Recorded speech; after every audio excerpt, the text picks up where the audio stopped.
This is the Menahem Mansour Biblical Hebrew Introduction. Why study Hebrew? There are many reasons why people embark on the study of Hebrew. A course in Hebrew must be designed with these reasons in mind. Some study Hebrew to read and understand the language for its own sake. Others use the language simply as a tool for the study of Hebrew literature. A few students are interested in learning Hebrew to teach it or use it professionally. The theological students are concerned with gaining a knowledge of the Hebrew language to enable them to read and understand the Tanakh in its original tongue. Philologists are greatly interested in the forms of the language. This text has been prepared for seminary, college, and high school students who have little or no knowledge of the Hebrew language. It can also be used by adult study groups whose specific needs have been considered in the book's preparation. The approach and structure of the text, including vocabularies, notes, grammar, study hints, exercises, and written assignments, should prove especially helpful to students who wish to study on their own. The text was originally designed for use in the first semester Hebrew biblical course offered at the University of Wisconsin. It has been the textbook for this course for 20 years. The method of instruction is the same method successfully used by the author to teach adults and university students in England, Ireland, and the United States. To keep the information up to date and to include material in response to continuing student needs, the text has been revised several times. The goal of this text. The goal of this biblical Hebrew text is to enable the student, number one, to gain a working knowledge of Hebrew grammar, number two, to become acquainted with essential vocabulary most frequently used in biblical texts, number three, to understand simple excerpts from the Bible and to become familiar with the use of Hebrew words through emphasis on the roots of verbs and nouns. About 400 vocabulary words are used in this text. Structure of the text. The first 5 lessons are devoted to the reading and writing of Hebrew. The reading should not prove too difficult if the student remembers that Hebrew is a phonetic language and that each letter represents a distinct sound. Once the student has covered the first 5 lessons, he should be able to read Hebrew with a fair degree of accuracy. In general, students who follow this method of study, including those with no previous knowledge of Hebrew, are able to read Hebrew text after studying the language for only 2 weeks. After studying about a dozen lessons, the student should be able to construct his own sentences in Hebrew within the limits of the vocabulary. After the 5 introductory lessons, each of the remaining lessons follows the same general pattern.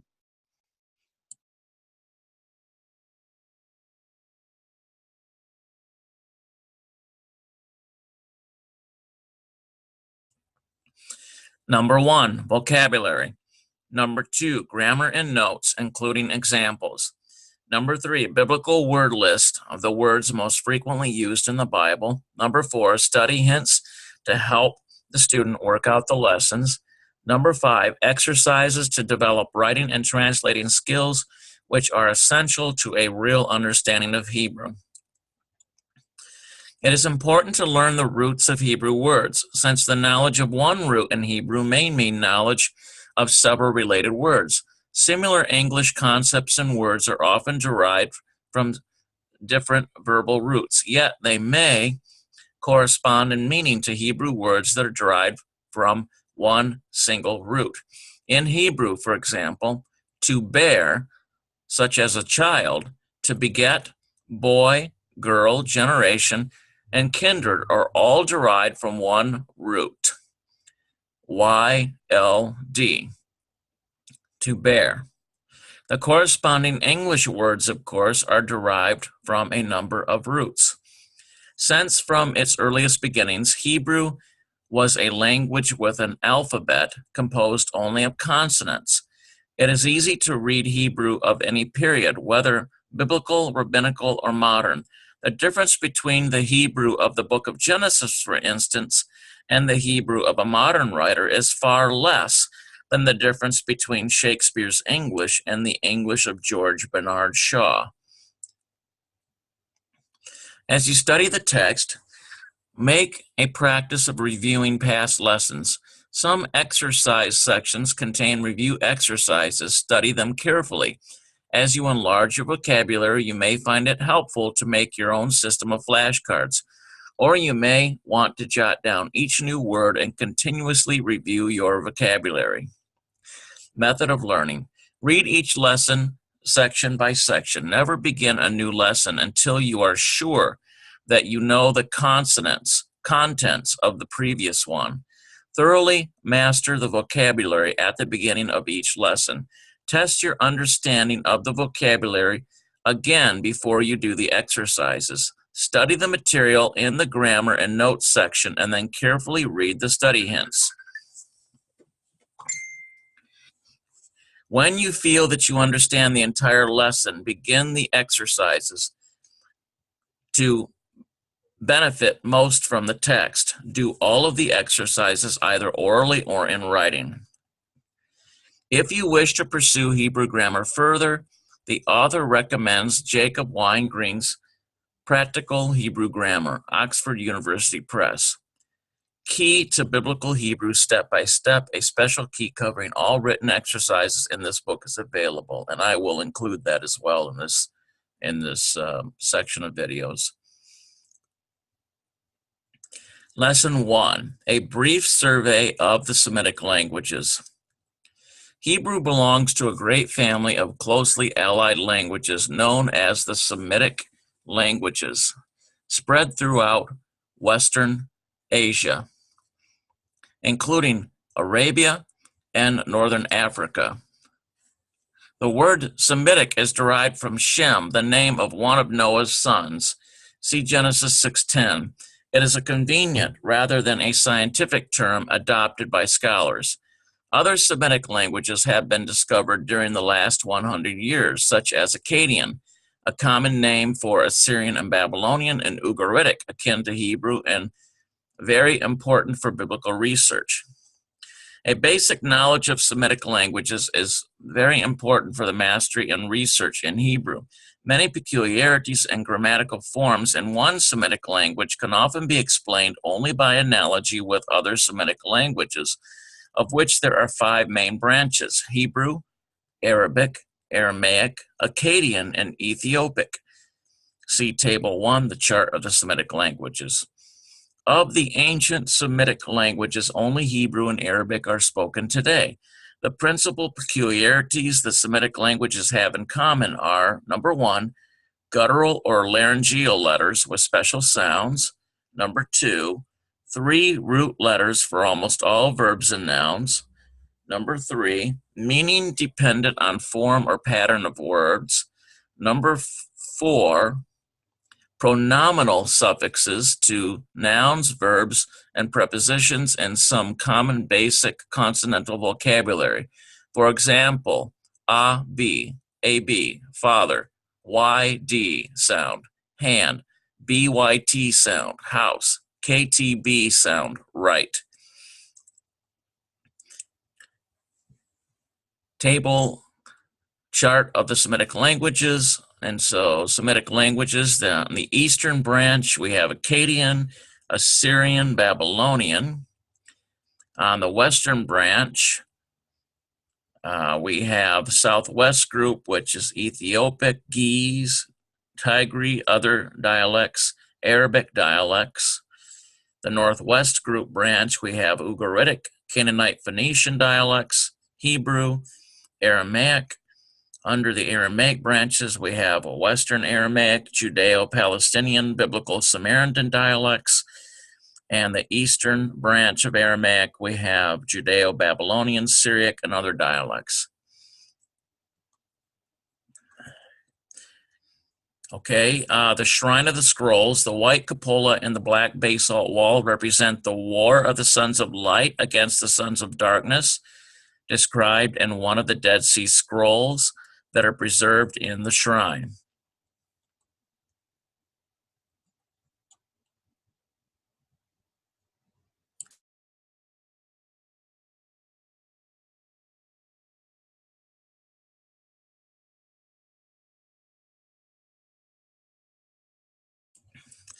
The following paragraphs describe the origin and features of some of the Semitic languages listed in Table 1. Hebrew, the original language of the Shemitic settlers in the land of ancient Palestine, Canaan, or Israel, I think is more accurate today. Hebrew is closely related to, number 1, Canaanite, clauses of which exist on cuneiform tablets found in Tel El Armana in Upper Egypt and dated around 1400 BC. Number 2, Moabite of the famous King Mesha inscription, 9th century BC. Phoenician, known from inscriptions of the 9th century BC, and Ugaritic, a language closely related to Biblical Hebrew and written in an ancient cuneiform but alphabetic script. The discovery was accidentally made by an Arab farmer in Ras Shamra, a North Syrian coastal city known in ancient times as Ugarit. The hundreds of tablets so far deciphered have added much to knowledge of Canaanite culture and religion into biblical studies and have revealed striking parallels with other ancient religious poetry and observances. During the biblical period, the language spoken by the Israelites was called in the Bible the language of Canaan. This is in Isaiah chapter 19, verse 18. I'm going to look that up. Isaiah 19, verse 18.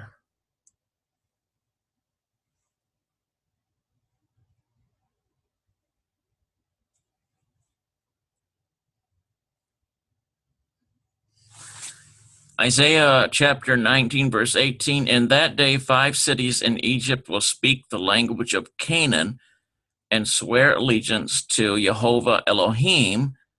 One of them will be called the City of the Sun. Interesting. It is very similar to the languages of other Canaanite-speaking nations mentioned above. Hebrew was a living language used for speech and writing by the Israelites until the Babylonian exile in 586 BC. Aramaic, the political and cultural language of the Near East, gradually replaced Hebrew from about the 6th century BC and probably by the 1st century AD. Hebrew was no longer the dominant language. It is very likely that Hebrew may have been spoken by several communities and many individuals for several centuries longer. Hebrew was used throughout the centuries as a vehicle for the important theological and philosophical writings, as well as for the secular and scientific works in the field of poetry, astronomy, and medicine. And finally, early in the present century, considerable efforts stemming from the Zionist colonization of the nation of Israel, led and inspired by Eliezer Ben Yehuda from the years 1858 and 1922, were made to revive the language. It is the only known revival of the dead language in the history of nations. Today in Israel, all subjects from the history to physics and medicine are taught in Hebrew. Hebrew is the language not only of kindergartens, schools, colleges, and universities, but also of the press, radio, and television. There are 4 main phases of the Hebrew language. Number 1, Biblical Hebrew, known as Classical Hebrew. Number 2, Rabbinical or Late Hebrew, in which the Mishnah, 2nd century AD, and the Hebrew portions in the Talmud and Midrash were written. Number 3, Medieval or Rabbinical Hebrew, the Hebrew of the great theological, philosophical, and poetical works composed during the Middle Ages, mainly in Spain and North Africa. It is also the language of the translations from Arabic and the works written under the influence of the Arabic language. During the Middle Ages, it serves as a lingua franca for Jews throughout the world. Modern Hebrew, the development of which has begun in the present century. The vocabulary has changed from one period to another. The basic vocabulary, however, is that of the Bible. But it is very probable that the Bible does not contain all the vocabulary in actual use in biblical times, as indicated by archaeological texts uncovered since the beginning of this century. Akkadian, the common name given to Babylonian and Assyrian languages. Akkadian was the original name used by the Mesopotamians for their own language. Akkad was the chief city of the first Shemitic Empire in Mesopotamia around 2300 BC. It's also mentioned in Genesis 10:10. Genesis 10:10.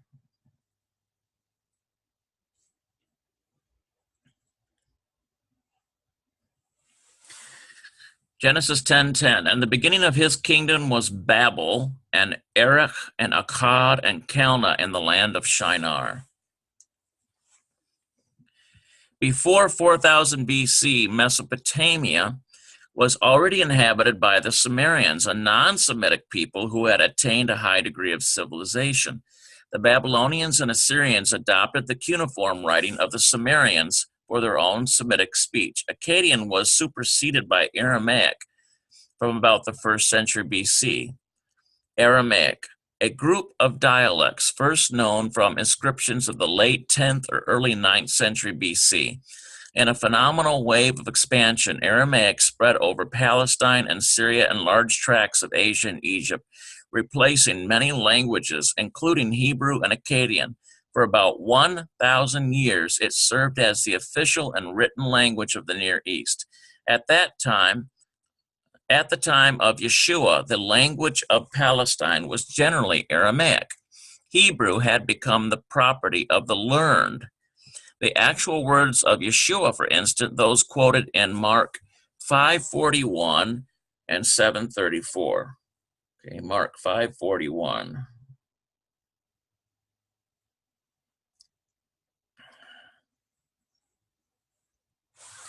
Mark 5:41 says, he took her by the hand and said to her, Talitha Koum, which means, little girl, I say to you, get up. Mark chapter 7.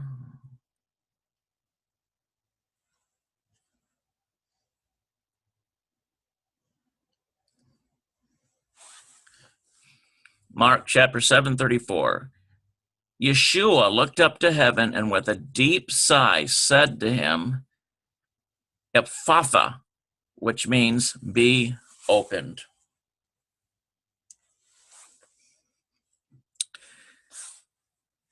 So back to the sentence. The actual words of Yeshua, for instance, those quoted in Mark 5:41 and chapter 7, verse 34, were in Aramaic. It has also influenced the writing systems of several languages. Hebrew, in fact, adopted the Aramaic script. See lesson 4. By the time of the destruction of the temple, AD 70, and the dispersal of the Jews, Aramaic had entirely replaced Hebrew in Palestine, or Israel today, and neighboring lands. A large part of the Talmud, the gigantic post-biblical writings of the rabbis, is written in Aramaic. And by the 6th century AD, there existed an Aramaic version of the Bible known as the Targum. Arabic began to supersede Aramaic and Syriac, an Eastern Aramaic dialect with a very rich theological literature left by the early Christian fathers. About the middle of the 7th century AD, and virtually replaced them by the 9th and 10th centuries. But some Syriac dialects are still spoken today in isolated patches in Syria and Iraq. Ethiopic, known also as Ge'ez, spoken in Ethiopia in a very early period. It was first known to us from the 4th century AD inscriptions. Christian missionaries brought the Bible to the Abyssinians and wrote many theological works in Ethiopic. A new language, Amharic, belongs to the Shemitic family, but greatly modified by non-Shemitic influences, became the language of the court from the 13th century AD. Ge'ez remained the language of the church and literature, and is still represented by a number of dialects spoken in Ethiopia. However, the main present-day language of this group is Amharic, spoken by some 5 million people in Ethiopia. Arabic, the language of Arabia. South Arabic preceded the classical Arabic of today. It is preserved in inscriptions ranging from about 800 BC to the 6th century AD, and is believed to be still spoken in several dialects along the southern coast of Arabia. Classical Arabic is the language used as a literary medium by Arab writers from the time of the pre-Islamic poets to the present. The earliest record of it is a 4th century AD inscription. Classical Arabic owes its expansion since the 7th century AD to the conquests of the Arabs and the spread of Islam. The most important work is the Quran, which is accepted by Muslims not only as a divine revelation, but also as a perfect model of grammar and composition, just as the Hebrew Bible is by the Jews. The chief dialects are those of Egypt, Iraq, Syria, Palestine, and North Africa, to which the Maltese dialect is essentially allied. The latter is in the peculiar position of being the only Arabic dialect ordinarily written in Roman characters. Arabic is spoken today by some 80 million people, and in addition has served for centuries as the sacred, literary, and official language of Islam. A note on the Yiddish language. Yiddish is a Jewish language written in the Hebrew alphabet and spoken by Ashkenazi Jews as early as the Middle Ages, yet it is not a Shemitic language. Basically, it is derived from a medieval German dialect of the Rhine region. According to the Standard Jewish Encyclopedia, German has supplied about 85% of the vocabulary, many of the words having new applications, and the basic grammatical structure. Hebrew words predominant in the religious and intellectual writings and in speech. Yiddish has a very rich literature, with the first important works published in the 16th century. Some of the famous classical writers in Yiddish during the 19th and 20th centuries are Mendeley, Moker, Sephorim, Abramovich, Isaac L. Peretz, and Sholem Aleichem. It is estimated that at the outbreak of the World War II, Yiddish speakers numbered between 10 and 12 million. The Jewish tragedy of 1939-1945 in Eastern Europe and Germany, together with Soviet repression, has annihilated the main centers of Yiddish literature. As a spoken language, it is gradually losing ground, especially among the new generation in the United States, Europe, and Israel. Study hints. The purpose of this lesson is to provide you with an idea of the history and development of the Semitic language, especially of the Hebrew language. Hebrew is treated as part of a large family of closely allied languages known as the Semitic languages. Number 2, the most important points of this lesson are as follows. Number 1, the origin of the term Shemitic, which we know comes from Shem, the main peculiarities common to all Shemitic languages, and number 3, some history of the Hebrew language and its literature. Number 3, section 3, rather. You are not expected to spend too much time on the other sections of this lesson. You should, however, know that the languages belong to the Shemitic group and what their peculiarities are. Turkish and Persian do not belong to the Shemitic group of languages. The exercises in this lesson should give you some idea of what is expected from you. It is important that you read appropriate articles on Hebrew and the various Shemitic languages discussed here. You can find these articles in one of the standard encyclopedias. Okay, so exercises. So explain the origin of the term Shemitic from Shem. Define 5 main groups of Shemitic languages and give a brief description of each group. I think we can find that with this here.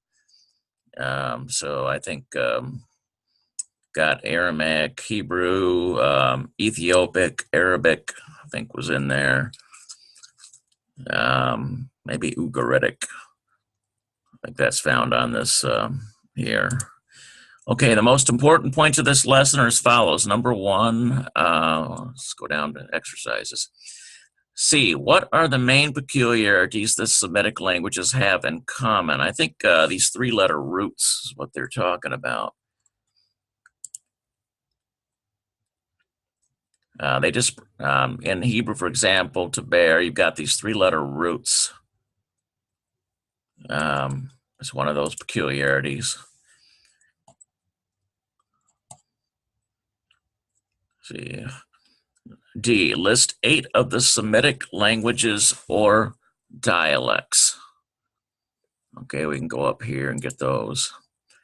Okay, well, we've got Akkadian, Ugaritic, Canaanite, Phoenician, Hebrew, Aramaic, Ethiopic, Arabic. 1, 2, 3, 4, 5, 6.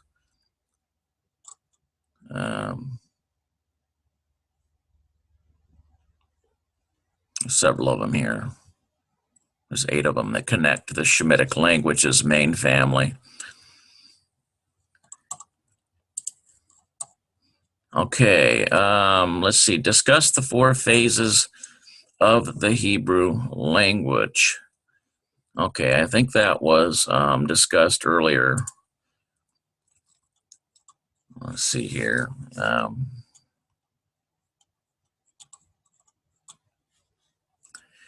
Yeah, that would be where it changed from Hebrew to Aramaic during the Babylonian exile.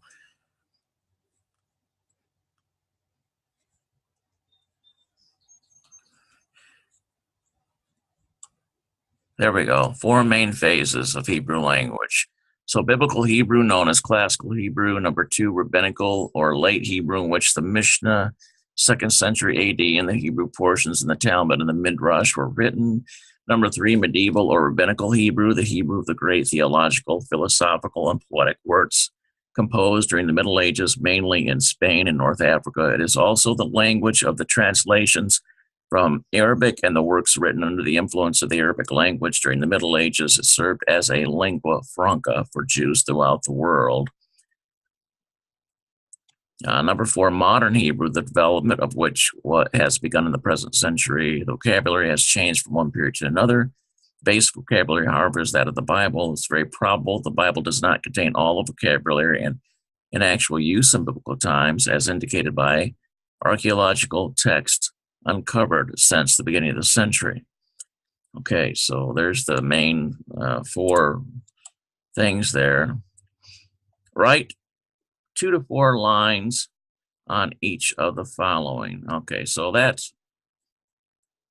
I think is found Ugaritic, Phoenician. Okay, let's see here.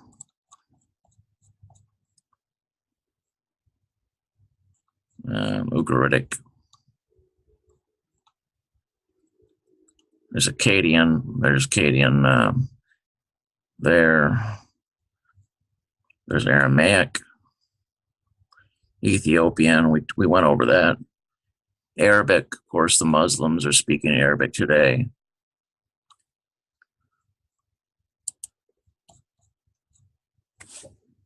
Okay, and cuneiform writing, that was begun by the Sumerians, I think is what it said, and carried over into Shemitic languages. South Arabic, Phoenician, Syriac, and Ugaritic. All right, I think that covers pretty much this whole first chapter. I hope that you've enjoyed this video. And of course, you can get this.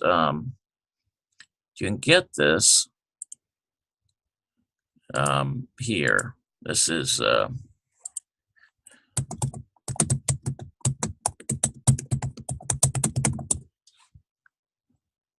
this one here, Menahem Mansoor. This is where this is coming from. If I could get it to load up for us. There we go. Biblical Hebrew, step by step. Okay, it's got a lot of details in here. All right. Very good. Thank you for joining me, and we will try to continue going with this text for you. Shalom, shalom.